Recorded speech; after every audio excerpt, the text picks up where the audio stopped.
Hey everyone, before we get started, I've got some exciting news.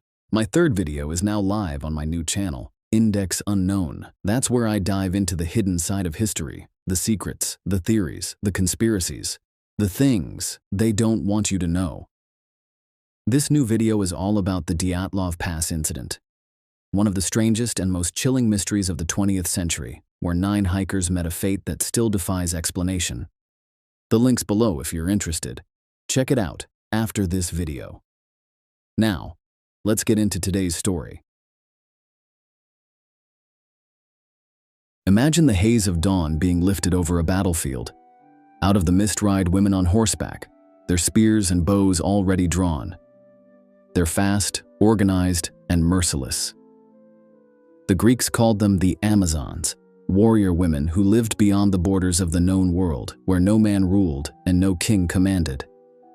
To the Greeks, they were a paradox, feared as enemies, admired as warriors, and desired as lovers.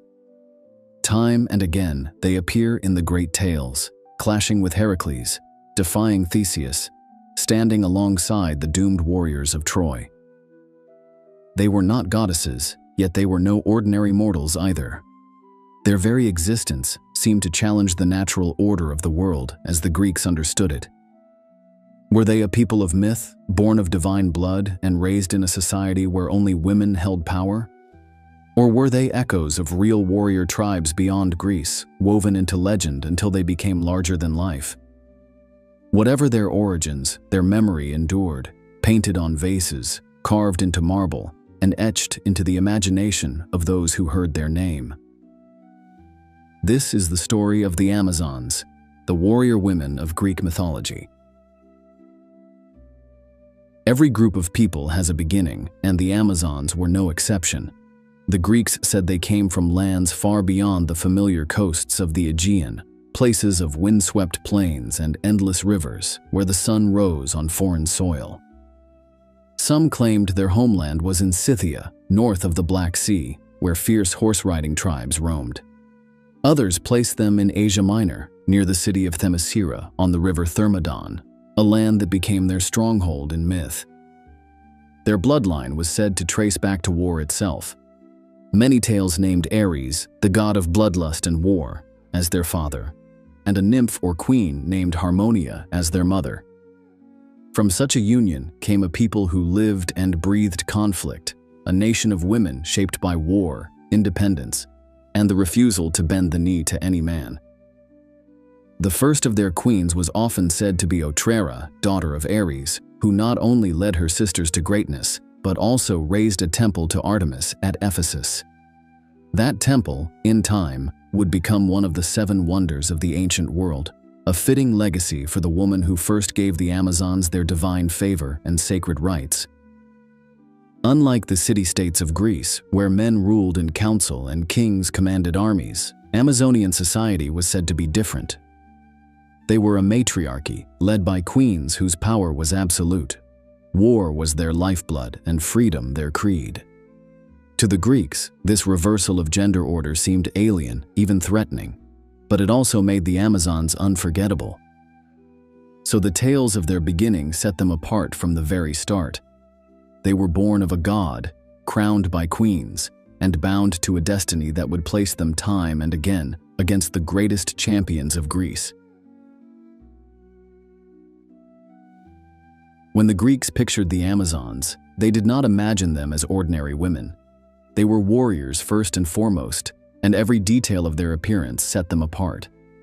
On painted vases and carved into marble reliefs, they were shown in the thick of battle, bow drawn, spear raised, shield pressed tight against their arm. Unlike Greek women, who were usually depicted in long flowing robes, the Amazons wore short tunics suited for riding and fighting. Many accounts give them the Phrygian cap, a soft, forward-curving hat that marked them as foreigners.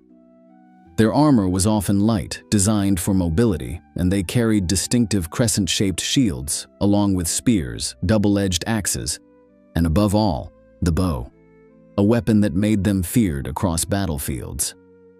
Horses were their closest companions. To the Greeks, the image of a mounted Amazon charging with a spear was both thrilling and terrifying. These women were said to have mastered archery from horseback, raining down arrows while outmaneuvering heavy infantry. In art, they almost blur the line between rider and steed, as though the two were one being. Their appearance was not only physical but cultural. To Greek eyes, they embodied otherness, exotic clothing, strange weapons, foreign customs, all markers of a people who stood outside the order of Greece. And yet, there was also admiration.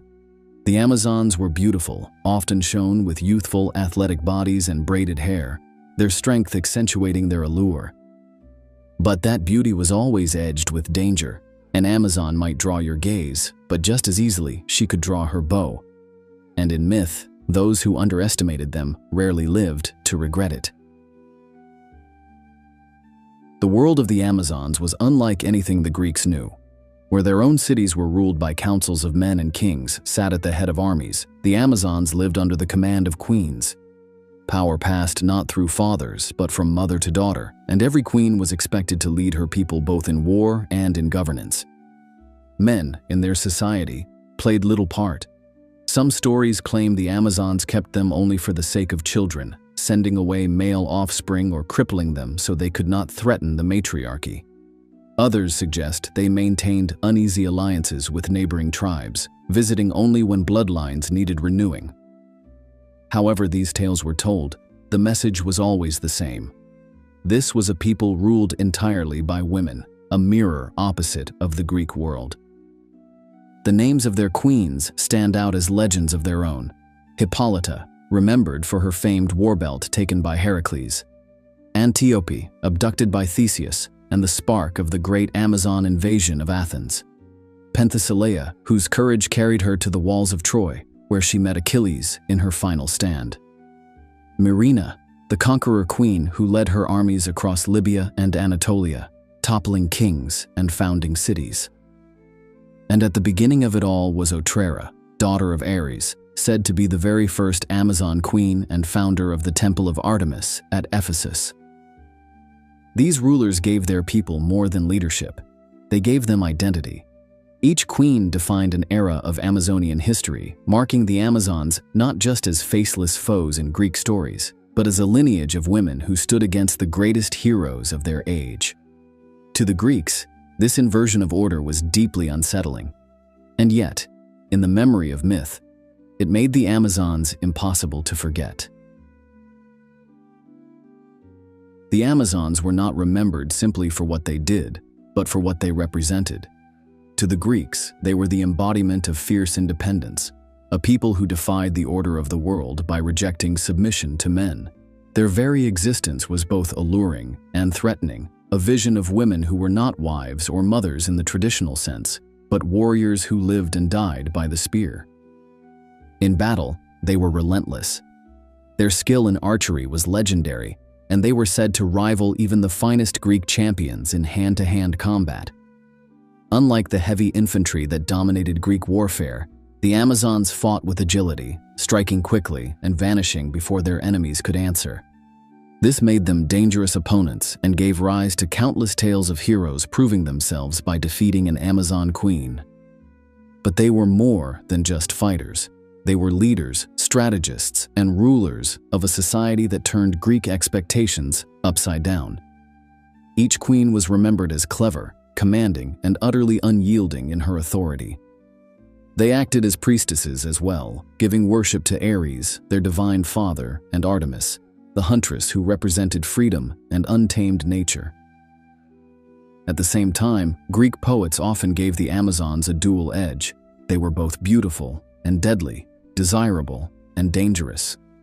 This tension made them a constant fascination in art and story, not merely warriors, but symbols of a world where women could not be controlled. The Amazons, then, were not defined by one trait, but by a balance of contradictions, admired for their courage, feared for their strength, and remembered for their refusal to bow to the roles that Greek society demanded. One of the most famous Amazonian tales comes in the story of Heracles. As part of his 12 labors, he was ordered to bring back the war belt, or girdle, of Hippolyta, queen of the Amazons. This belt was no ordinary ornament. It was said to have been a gift from Ares himself, a symbol of her authority and of her unmatched skill as a warrior. To possess it was to claim victory over the Amazons themselves. When Heracles arrived at the Amazon city of Themyscira, the story splits into two traditions. In one version, Hippolyta welcomed him. She admired his strength and agreed to give him the belt willingly, either out of respect or as a gesture of alliance. But in another telling, Hera, forever bent on Heracles' destruction, intervened. She spread rumors among the Amazons that Heracles had come not in peace, but to abduct their queen. The Amazons rallied to arms, and the scene turned violent. A great battle broke out, horsemen clashing, arrows raining from above. In the chaos, Heracles struck down Hippolyta and tore the belt from her body. Others say she survived, but her trust was shattered, and the encounter left blood spilled between the hero and the warrior women. Whichever version is told, the story